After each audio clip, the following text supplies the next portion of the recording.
2 నెలల క్రితం పుట్టిన ఓ డొల్ల కంపెనీకి వేల కోట్ల విలువైన 60 ఎకరాలు రాసిచ్చింది నిజం కాదా? డౌటే లేదు. అడ్డంగా దొరికిపోయారు. Question number 2. డేటా సెంటర్ ఐటా క్యాంపస్ అంటూ 3000 కోట్ల విలువైన భూమి కొట్టేసే ప్లాన్ చేసింది నిజం కాదా? డౌటే లేదు. అడ్డంగా దొరికిపోయారు. Question number 3. 99 పైసలకే 3000 కోట్ల భూమిని నొక్కేయడానికి టీసీఎస్ డీల్ ముందుకు తెచ్చింది నిజం కాదా? డౌటే లేదు. అడ్డంగా దొరికిపోయారు. Question number 4. 10,000 కోట్లు పెట్టుబడి పెట్టే సంస్థలో ఒక్క ఉద్యోగి లేడు, కార్యకలాపాలు అసలే లేవన్నది నిజం కాదా? డౌటే లేదు. అడ్డంగా దొరికిపోయారు.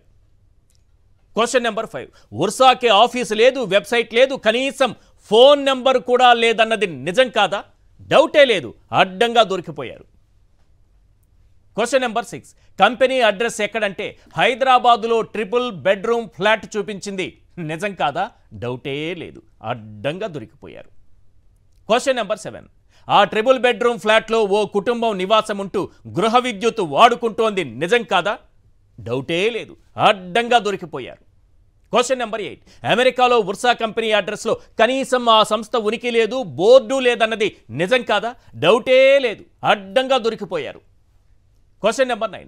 ఉర్సా ముసుగులో ఐఎంజీ భారత్ను మించిన స్కామ్కు భారీ స్కెచ్ గీశారన్నది నిజం కాదా? డౌటే లేదు. అడ్డంగా దొరికిపోయారు. Question number 10. ఇండస్ట్రియల్ పాలసీ ముసుగులో బినామీ కంపెనీలతో విశాఖను దోచేసే ప్లాన్ చేశారన్నది నిజం కాదా? డౌటే లేదు. అడ్డంగా దొరికిపోయారు.